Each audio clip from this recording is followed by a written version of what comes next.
Hello there, Gemini sign. Welcome to your monthly reading. So, this reading is for the month of August for Gemini, Sun, Moon, Rising, Venus. Gemini, hindi lahat ng Gemini maka-resonate sa reading na to.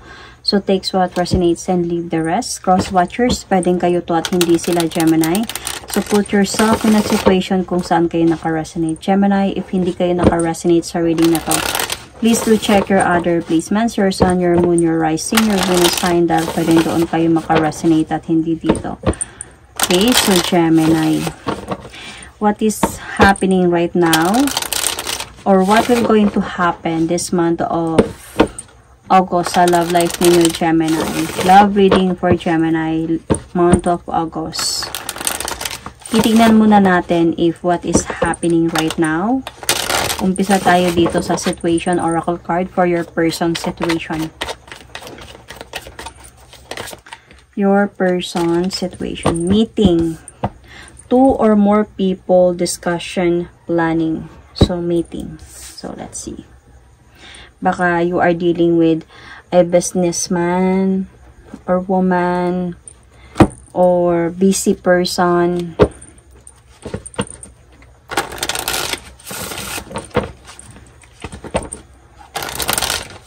Or you might be, you are planning na sa marriage ninyo, Gemini.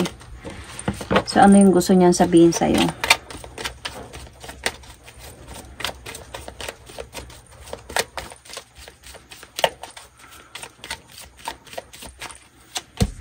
I left when I saw you with someone. Baka nagpaka-busy to siya. Kaya, siguro ngayon nagpaka-busy siya sa buhay niya para makalimutan niya lang yung Gemini. Nakita niya sa'yo. So, tignan natin sa part mo, Gemini. Sabi niya, I left when I saw you with someone.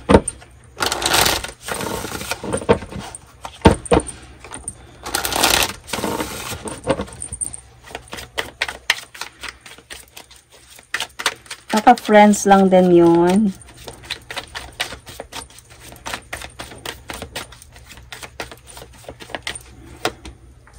Oh, nakuha. Ay, hindi. Iba pala to. Shapeshifter. Alam niyo yung shapeshifter? Yung mimicking. Yung parang, this is really you, Gemini. Si Gemini kasi may mga different personalities. So, parang nag-shapeshift sila into different kind of personalities. So, this time, at ngayon, parang sobrang sweet, sobrang, okay. Tapos, after tomorrow, or baka mamaya-maya lang, or tomorrow, na next 2 days, nandyan na yung suplada, angry, hindi alam kung bakit, ayaw mamansin. So, because nag-shape-shift kayo into different personality. So, Gemini, this could really be you. Let's see. Because Gemini have 2 or more personalities.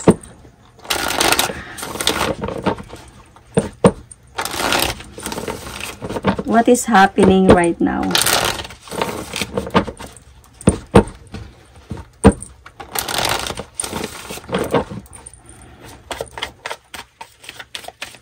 So, cross-watchers, okay? Baka itong reading na to ay para sa inyo at hindi kay Gemini. Remember, baka kayo yung nakita si Gemini na may iba kaya umalis kayo. Ay, tama nga talaga kasi kayo. Kayo pala talaga. This is you. So, anyway. I think itong person na to, Gemini, is an ex. Okay? Itong person mo na to is an ex. Pero, itong ex na to, mahal ka pa niya. Hindi pa siya talaga naka-move on from you.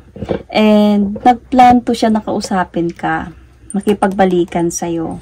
Kasi nag-antay lang talaga to siya ng right timing. Naniniwala din siya na mahal mo pa rin talaga siya, Gemini. Naniniwala din to siya. Hiwalay na pala kayo nito. Or baka mag-asawa kayo nito, something, ganyan. So,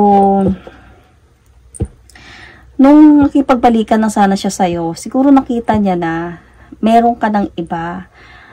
Maybe you're already dating someone new. Either this is in person or this is in social media. So, kaya nag-left na lang siya and right. And, umalis na lang siya. Siguro nagpaka-busy na lang siya sa buhay niya. So, let's see.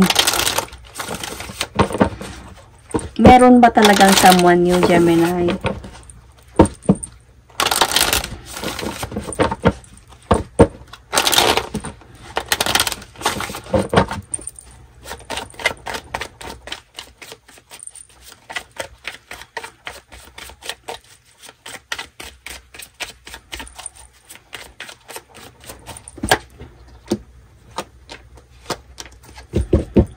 Gemini, sa part mo naman kasi,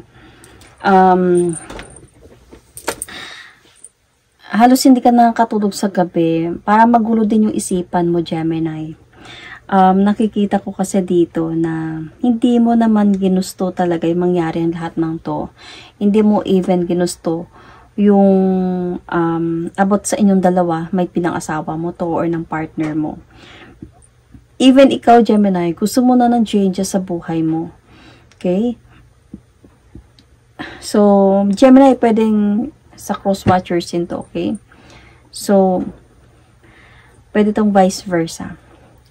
What I mean here is, gusto mo natin talaga ng changes sa buhay mo.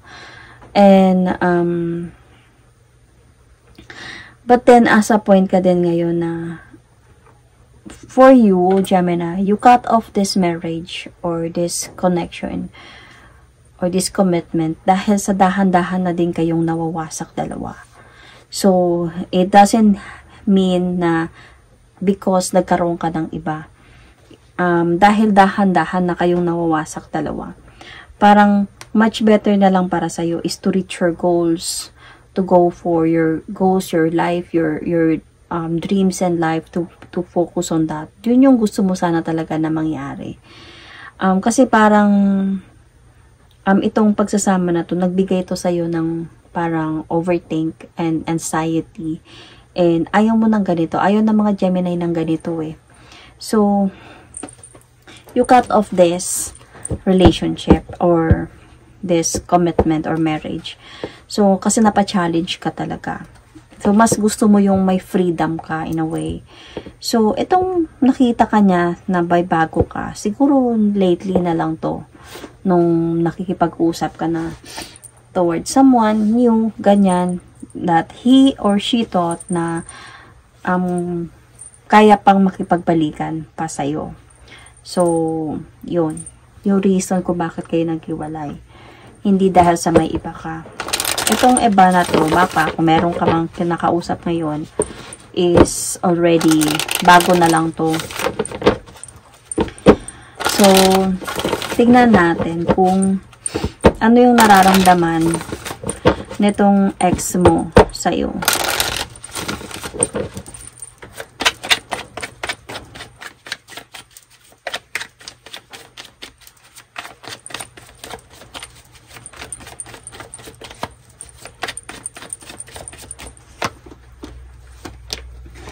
Willing talaga siya to move forward towards with you, Gemini. You might be married.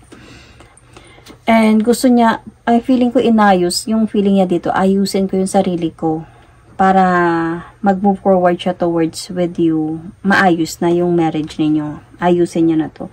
Hindi kayo nag-usap nitong person na to and nag-gather talaga siya ng ideas on what to do. Paano niya maayos ang lahat ng to. Yung arguments ninyo. Itong person kasi parang na-disappoint din to siya. And parang disappoint siya and parang napagod siya sa away, could be. Sa minsan hindi kanya kasi maintindihan. Sa part din niya yun ha, Gemini. Na hindi kanya naintindihan. Sa ugali mo, could be. Minsan okay ka, minsan hindi. Kaya nandito yung shape shifter. Kasi minsan iba yung personality mo. Example ngayon si Taylor Swift ka, bukas naging si Britney Spears ka. Parang ganun ba? And Napagod siya siguro sa pagtatalo ninyo at hindi kanya maintindihan kaya nangyari to. Pero para sa kanya, willing pa naman siya to move forward towards with you. Siguro para sa kanya, yung mga pagkakamali man lang niya kung meron man is gusto niyang ayusin to. So, kasi willing pa siya may confident pa siya na magkabalikan kahit nagmamahalan pa din kayo. Kaya lang, nung nakita kanya na pabalik na sana siya sa'yo, nakita kanya na may iba na, kaya malisa lang siya. Nagpaka-busy na lang siya sa sarili niya. Siguro through this, inaayos niya na lang talaga ng more pa yung sarili niya. Or this person is observing you siguro kung kaya ka pang balikan o hindi na. Sorry, maga na kasi. So, anyway, let's see.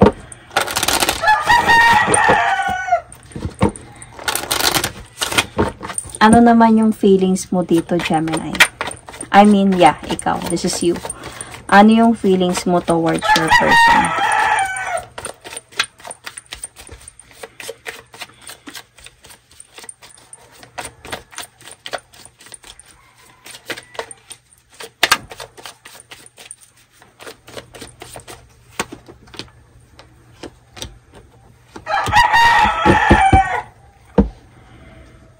Okay, so pasensya na sa ingay.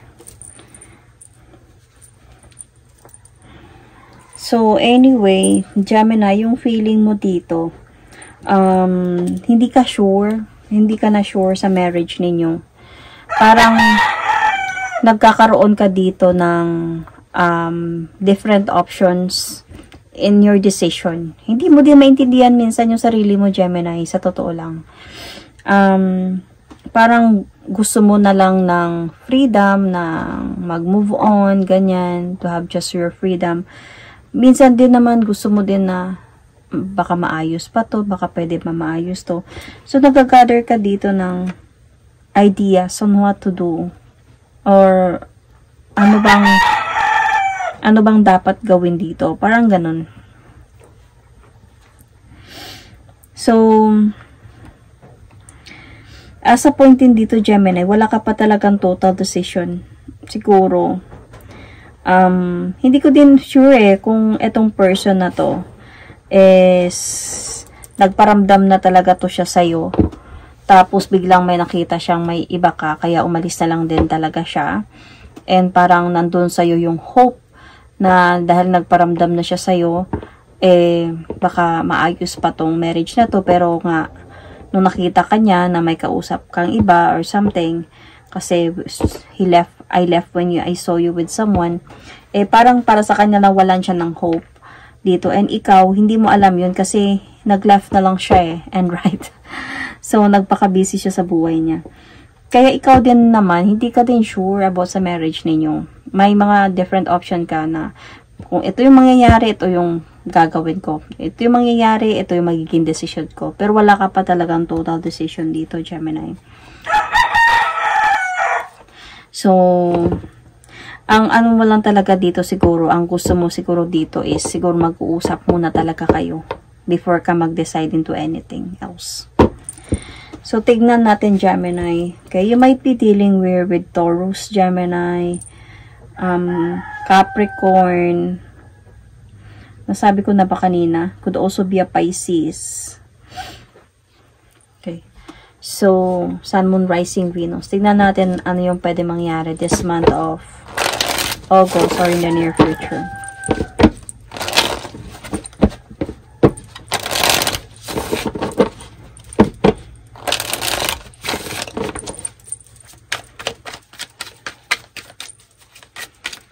Ano yung pwedeng mangyari this month of August or in the near future for Gemini?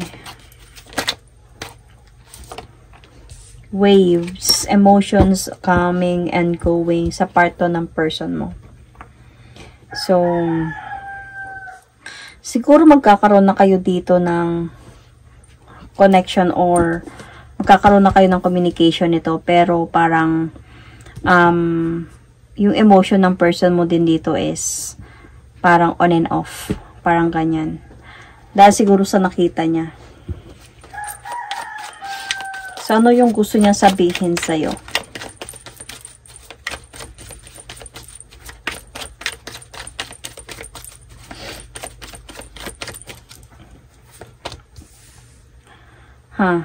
Tingnan mo, Marian. We both know I am not the one for you. So, parang, let's see, on your part. Parang, ito din sa person na to.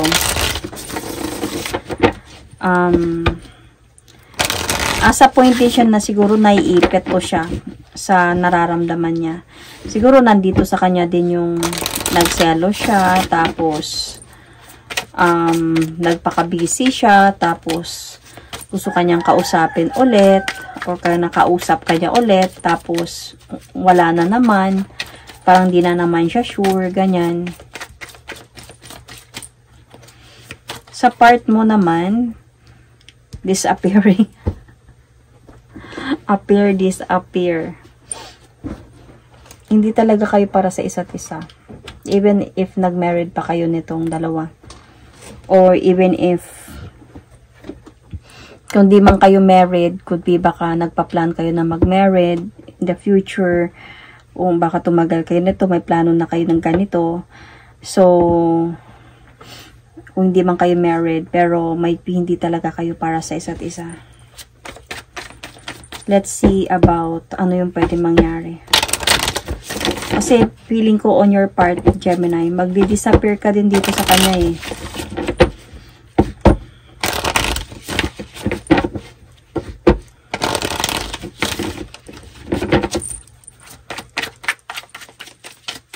Ano yung pwede mangyari this month of August? See? Cheating din ang dahilan dito. So, either cheating on your side or cheating on his or her side. Okay, Gemini?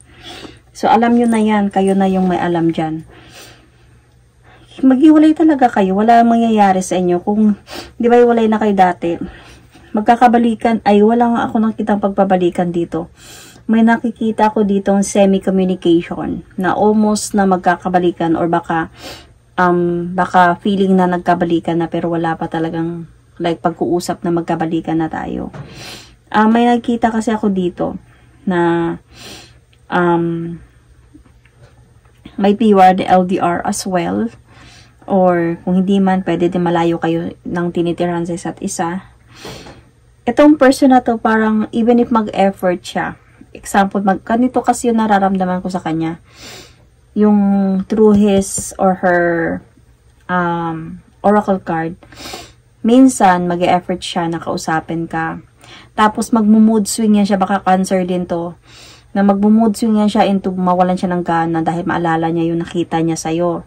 Hindi ka na naman niya kakausapin. Or magpaka-busy na naman siya, tatahimik na naman siya, or might be this is a Pisces. So, tapos biglang lalabo na naman yung sitwasyon. Tapos biglang nandyan na naman siya. Parang ganun, on and off. So, through this, parang wala ding mangyayari. Ikaw mismo, Gemini, magka-cut off sa kanya dito. Kasi magtatalo lang kayo nito eh. Ayaw mo kasi ng ganito. So, siguro pag cut off mo nito, siguro pag magkakaroon na kayo ng arguments, might be this about cheating. Either nagsiselos ba siya, or ikaw ba, or anong nakaraan ninyo. Basta may cheating involved dito.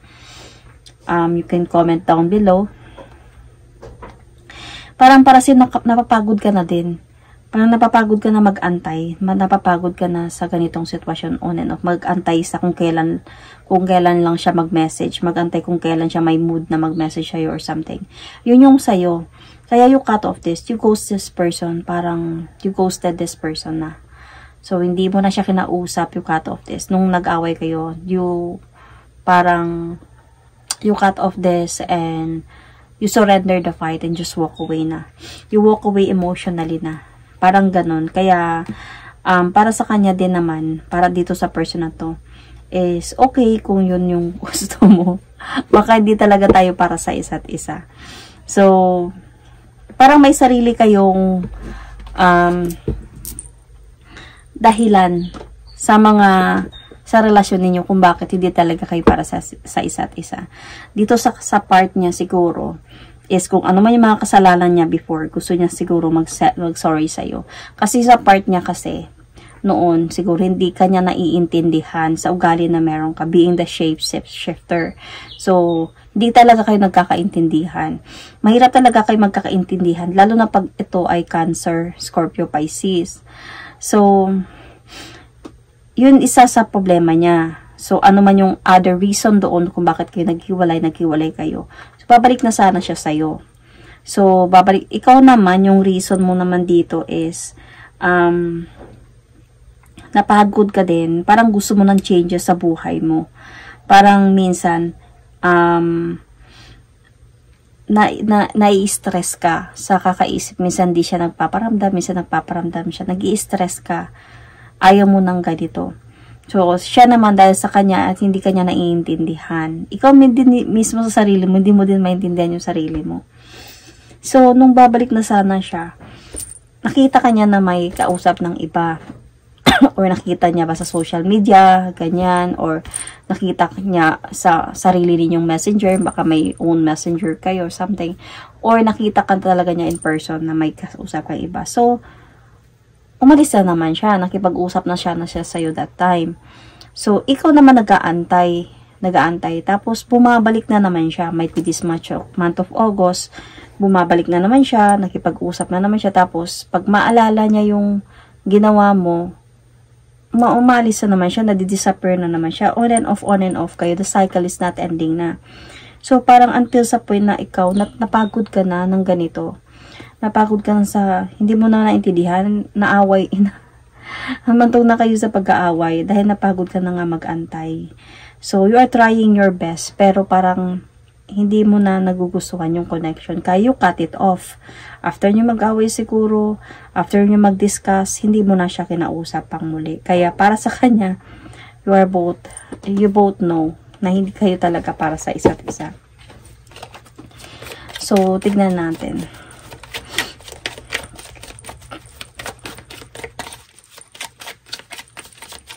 Ano yung message ng spirit guides sa inyo, Gemini?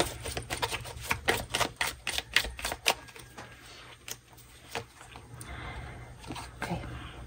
We see that you are on the brink of a breakthrough at, wait lang, nahirapan akong tumingin.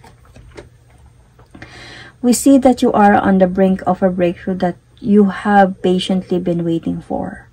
A situation is about to come, full circle. The lessons have been learned. This is a win-win situation for you, Gemini. Trust that we are working behind the scene to ensure the best outcome for you. So, may ito yung sinasabi dito na you have learned from your lessons dito sa giving the patient enough patience sa person na to in having his or her mood swing in a way. Come and go. So, and even we don't know, might be meron talagang cheating din sa side ng person na to. So, and this time, na-learn mo na yung lessons mo. Na hindi na cut off ko na to. And this time, sabi nga ng spirit guides, this is a win-win situation for you. Magtiwala ka lang. They are working behind the scene and to ensure you na mas maganda yung outcome dito sa decision na ginawa mo. So, that is my reading for you, Gemini. Thank you and God bless.